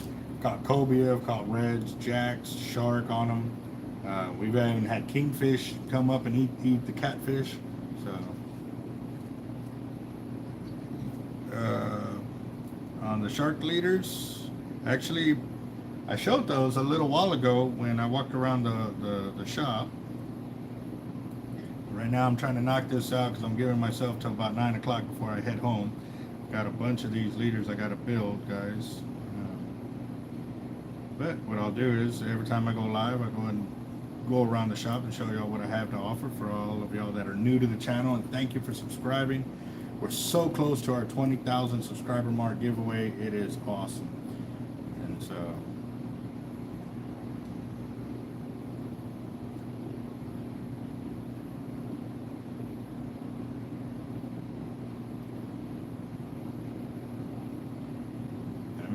nice.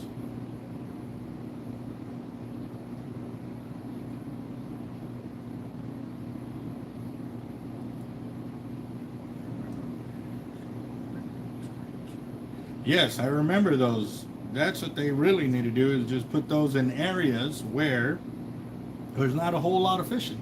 You know what I mean? I mean, I remember those piers. Yep, they were on the north side of JP Luby, which is awesome.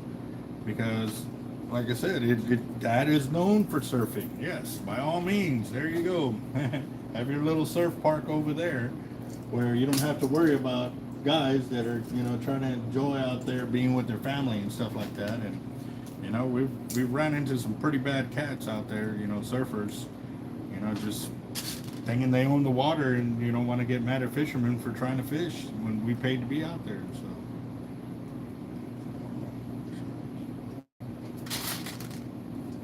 Yes, sir. Yeah, I just clip off the fins just so that way if I'm handling it, I'm ensuring I don't get poked on, just in case I mishandle it or something like that. So.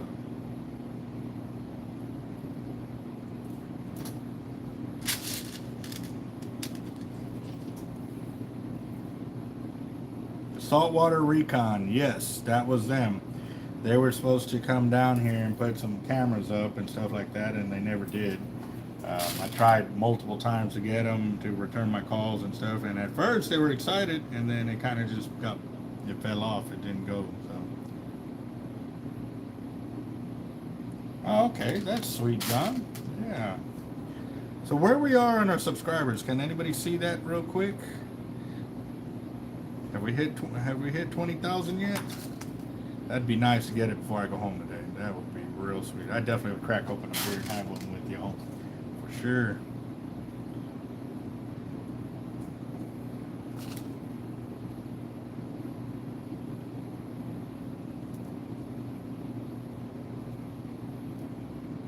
All right, Oscar, you have a good night, boss.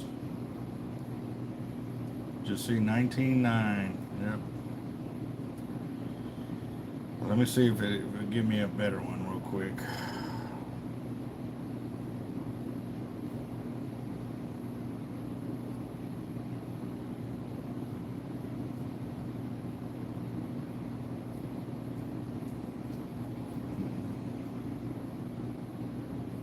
Thank you, Salt. Thank you. Yeah. All right, let me check real quick, guys. 19,979 subscribers right now is what it's showing. So we are close. 21 more subs. Come on. We got 29 minutes or 19 minutes. We can get 20 subs. Come on. Come on. Come on. Come on. That would be so awesome. Let's see. Just want that brother to join. Preston, thank you.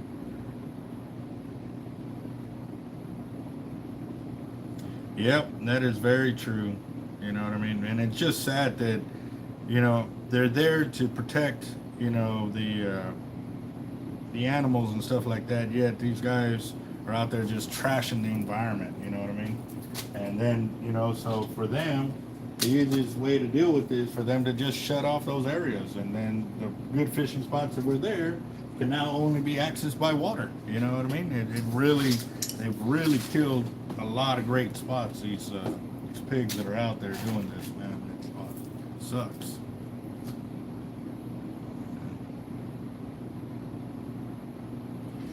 Well, deep sea fishing. There's a lot of deep sea boats out here that will take you. Port A Outfitters. Or not Port A Outfitters, Deep Sea Headquarters is one of the companies that we do business with. They got several boats that they take out, charters like that and stuff like that, and some of them even stay out for a longer periods of time. I know they have an 8-hour, 12-hour, and then like a 24-hour or something like that. You know, you can definitely call around and find out. And or yeah, those short trips maybe better. They have bay trips as well, where they go out and they just do a bunch of bay fishing. You know, you'll catch catfish and drum, red, sheephead, small sharks and stuff like that. But it, you know, they don't go out to the big water, which may be a good thing to try out before you actually start going deep sea fishing with your kids at that age. Just to make sure that they, you know, you don't set up a 12-hour trip and your kids start getting seasick into it, and so you end up wasting the trip. It'd be a good way to find out just by taking them on a short trip that, you know, is 3 to 4 hours, and or they may truly enjoy those shorter trips like that right now, and then as they get older, they're prepped for the bigger trips and stuff. So.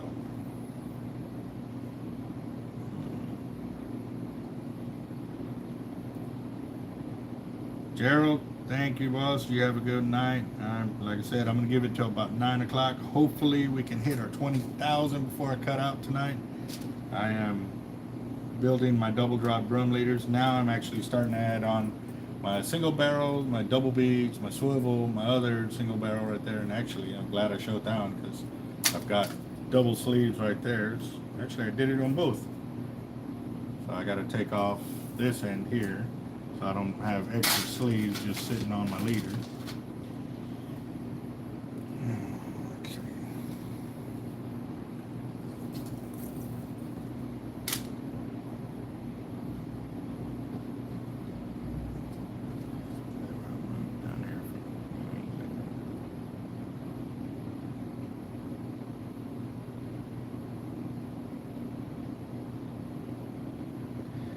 Yeah, yeah.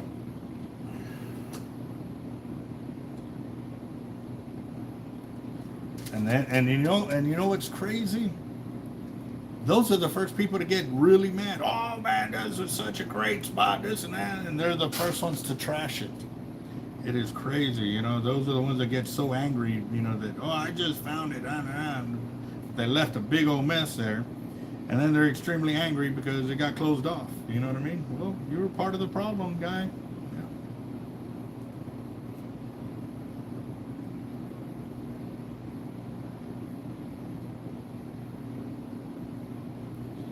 I heard that. That's what I did too. Once I started playing with the Abbots, I was giving away my pins or selling them real cheap just so I can get more Abbots.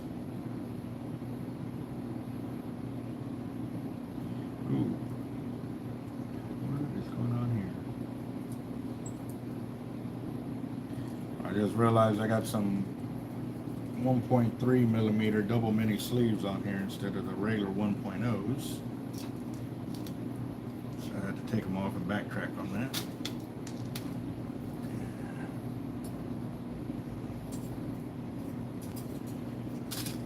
Yeah, I definitely, if I had the money, I would be posting up game cameras all over the place.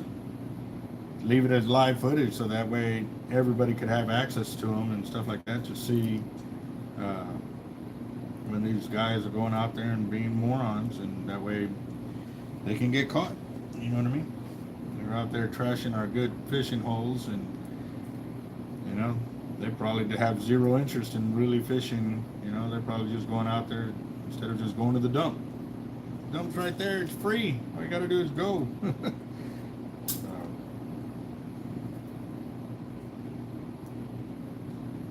Yep. They don't realize how much damage they're doing, and then when you finally tell them something, yep, they get all like it's none of our business, when in reality it is our business, because those are our spots to go fishing, and because of them we're losing. So yeah, no, I totally feel you're there.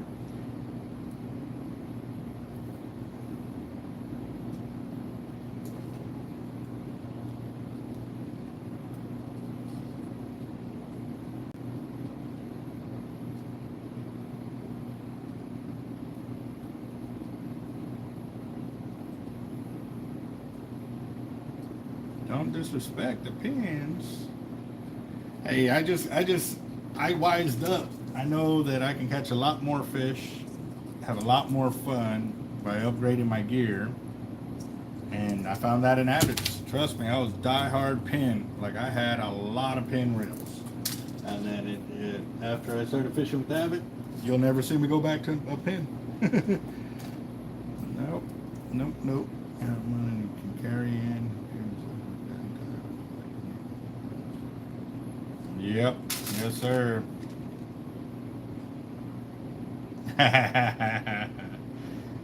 Yep. Well, the good thing is I really didn't mess up the leader, because I didn't finally crimp it until I knew it was all good to go. And that's what I've kind of taught myself to do too, is to double check before I put that final crimp on. But even then, before I finally do because I still have to go back and crimp 2 more crimps. The 2 sliding crimps that are in the middle, the single barrels, I'll crimp those, and what it'll do is it'll lock in position where I want my second hook to follow. And I used to have newels. Oh man, I used to have some newels too. 235F was one of my favorites. I had it spooled up with 25-pound tiger braid, and I would top shot it with some 50-pound mono, so that way I could throw a 10-ounce weight. And yeah, I would get some distance with that reel. I loved it too because it had a big old power crank and handle and stuff like that. But it just, sometimes it got to the point I just couldn't cast it. Like, maybe I was having a bad day with it or whatever. But I've caught a lot of fish with my Knoll 235F. That's for sure. So. Maker of dead cow. Woo! I made some last night. It was still mooing when I went to go cut into it.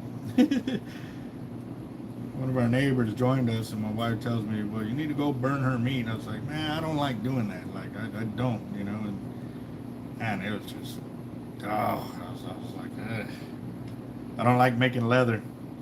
don't like it. I like my meat to be mooing when I still cut into it and stuff like that. So that's for sure. Give me just a second, guys. Hard Lives Bait and Tackle.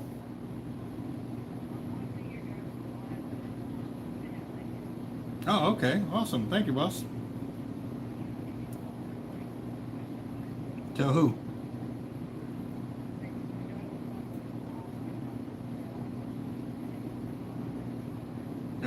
You're talking to him. Yeah, I'm live on the channel right now. Awesome. Well, thank you for calling in, boss. What's your name? Victor? Nice to meet you, Victor. I'm Albert. Well, we'll be out there soon enough to do some fishing once I square everything here at the shop away, so you'll be good to go. Yes, sir. You have a good night. All right. So Victor out of Florida, what's up, man? He's like, can I talk to the guy that's on the channel? I said, it's me. So that's right.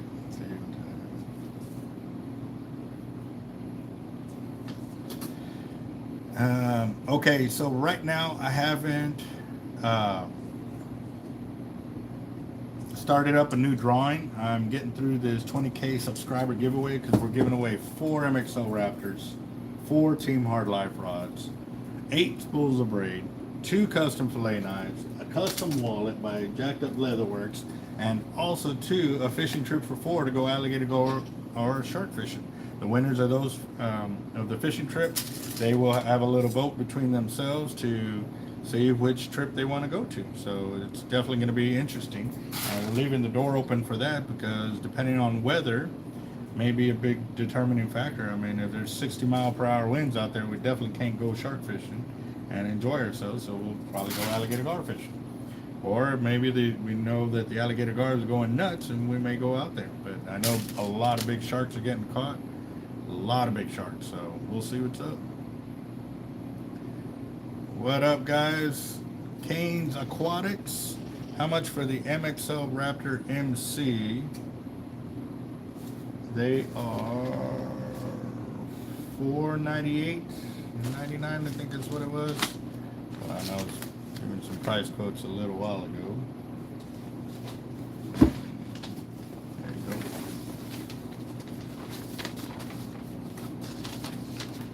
MXL Raptor, $498.99.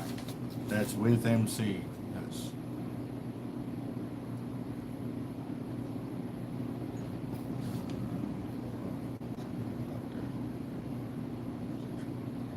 You know that reel, if it fell in the sand, you could have used water. I did a video showing you how to do that, you know. Unless it fell in the water where the sand comes in and it got loaded up with sand, then yes, you definitely would have to send that in to get cleaned. ATA, welcome aboard, maker of Dead Cow. Let's see, Canes. Let's see, Lewis, MB, Dying Gold, Bad Bird, John, Roger, Preston, Coins. Yep. So Victor was a subscriber that's watching our channel live right now in Florida and wanted to call in and just say what's up, and he enjoys the channel. So, Yep, he took it to the next level. Like, comment, and subscribe. That's awesome.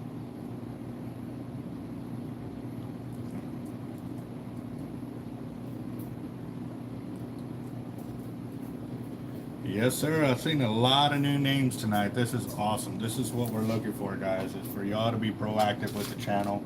This really does give everybody a lot more input and motivation to keep the channel growing, guys. So stay tuned for a lot of that. Like I said, we're about to hit 20,000 subscribers. We are so close. I just checked a little while ago. I think we were like 21 subscribers away. So it's a very good possibility we can hit it before 9 o'clock. I'll check again, and like I said, I'm not in a rush to leave at 9, but yes, I am, because I'd like to get home and go eat. I haven't eaten since about 11 or so, yeah.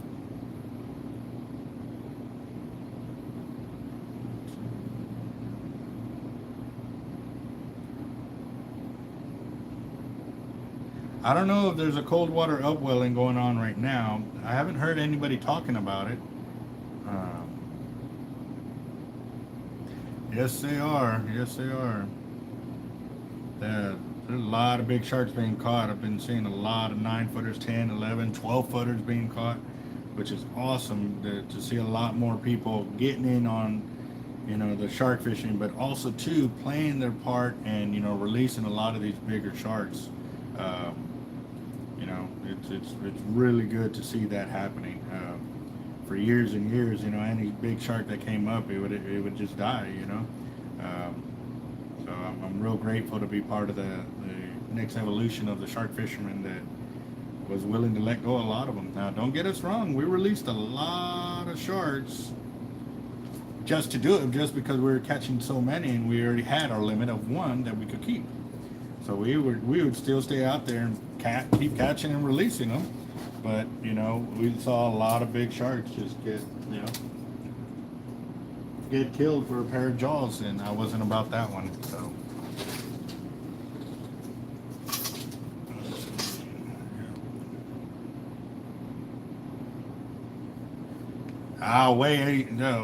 way easier than the Senator.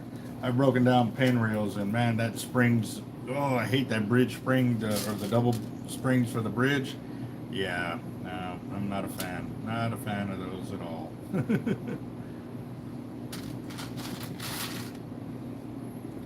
Yes, sir. Yep, that he is. I've got multiple items from Jacked Up Leatherworks. He's also one of our sponsors of our channel too, for a custom wallet for our 20,000 subscriber mark giveaway, which the winner will be able to have their name added to the wallet as well. Hope she stays over there.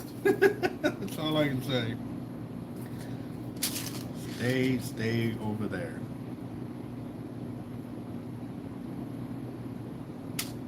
All right, MB, you have a good one. Good luck on your job interview. Hope you knock it out of the park.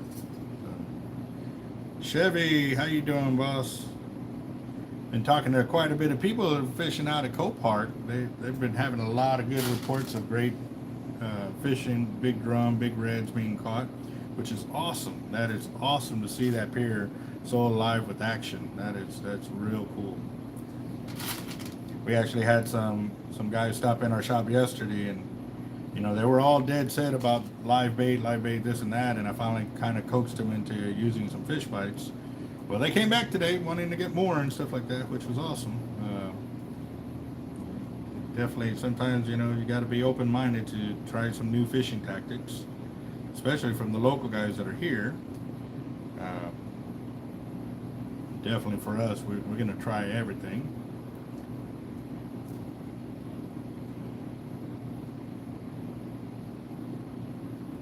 Yes, sir, that is me. I've caught some big tigers from Bob Hall Pier. Actually set the land-based world record, held it for about 4.5 years with my 12'6" tiger. Actually, I've got the certificate right there of the certification for it. Maybe I'll show y'all here in just a second. Let me get these on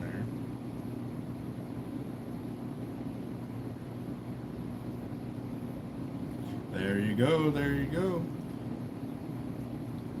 It looks like here in the next week or two, maybe 3, Chevy, your rods will also be done and caught up. Like I said, my rod builders have really been putting in a lot of effort. We were about 15 to 20 rods behind, and now we're down to a handful, which is great. Really great for us.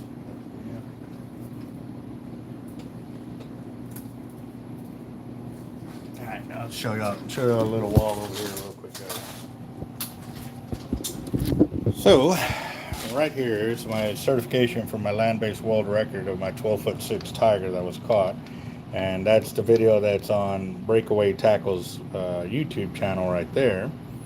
And then about 11 months later, I caught another 12-footer, which was that one right there. And it actually was featured in an Italian magazine, Roberto. He's the one who called me on Monday morning. I did this on Sunday, went to work, and Monday morning this guy's calling me at 8 o'clock in the morning asking if he could run the story. And then they ran it on for the second month on the same magazine right there. So that was pretty cool. And then that's also the same shark that is on the cover of the Abbey Road catalogs for 2013. Right there. Yep, so that's probably one of my, like, my biggest sharks are probably pretty famous, which is pretty awesome. I ain't mad, I'm definitely pretty happy about them. The 12'3" also set the precedence for the Land-Based Shark Fishing Association to deny guys that were catching monster-sized sharks and keep not handling them well enough, and they were ending up dying on them and stuff like that to certify a land-based world record. So yeah, they were hating me there for a long time. I was just doing me. I'm gonna keep doing me, you know what I mean? Oh, okay, that's cool. You said London, and I thought of the movie A Knight's Tale. Yep.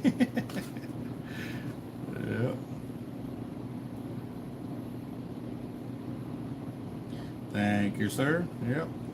And like I said, it really wasn't something I was looking for. I thought there was a lot bigger sharks and stuff like that, but I just got into doing some research after it was caught and found out that, yeah, we got a world record on it. Now, here's the crazy thing about it. You figured it would take a state record too, right? Nope. They denied it because they said they didn't have a precedence for it. However, years before, they didn't have a trout catch and release record like that either, but since the guy who caught it was good buddies with the guy that ran Texas Parks and Wildlife at that time, I don't know if it's the same guy or not, but they pushed through the paperwork really quick to certify that catch so he could get a state record for catch and release of a speckled trout. I was like, well, if y'all could do it for trout, why can't you do it for shark? Like, I already had it there, and which would set a precedence for it too, to help, you know, ensure that big sharks like those tigers would be released if these guys want to catch a world record or whatever, or a state record, should I say. And yeah, no, they just gave me an achievement catch award and stuff like that for the tiger, but they wouldn't give me the state record for it. So I don't know. I think it's a bunch of BS, but hey, you know, I wasn't part of the in crowd. Still probably not. Yes, I tried to back then. You can actually look at my timeline. It goes back to like 2012. However, I didn't know how to produce videos very well. As you see, my real early videos, they were raw, uncut footage kind of deal. And also at that time too, you know, we weren't all about keeping our phones charged up and everything for this kind of deal, but we ended up recording it and it worked out for us. But yeah, if I had started my channel way back then, there would have been some monster extreme catches and crazy stories that y'all would have been privy to and stuff like that, which would have been awesome. Yep. Let's chat. Landon, what's up? Yep. There you go. Yep. Salt, how you doing? Good deal. Let's see. Awesome. Yes, it's a family reunion. Got it.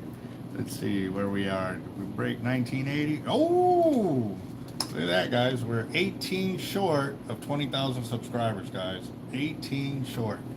Come on. I know y'all got some more friends and family that fish that would love to be part of a good channel, that we share knowledge, take care of each other. Definitely got a lot of big hearts. So that has been one thing with the channel that I've noticed. A lot of y'all guys are just so awesome. It's so humbling to be able to call y'all friends and family here on the channel, guys. And I'm definitely, like I said, I'm going to put in the work to make sure we keep growing and keep staying motivated to help each other out. That's for sure.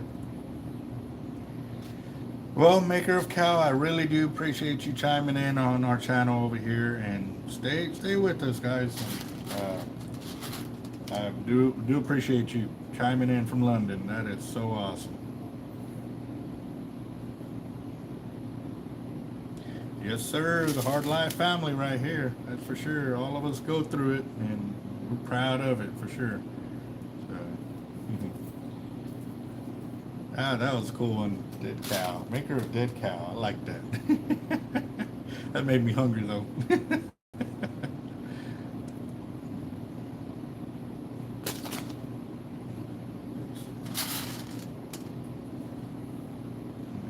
come on, guys, let's get that 20. Okay, I'll give it to 9:30. How about that? Alfredo, what's up, boss? We're almost to 20,000. Almost. We're like 18 short. Almost there. That would be so awesome. Come on, come on.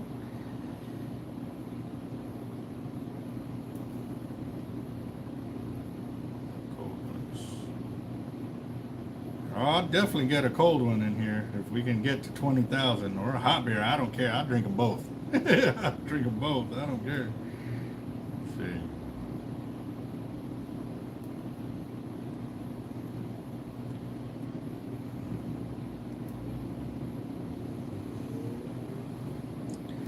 Yeah. Are they watching Jacob? Or are they already asleep?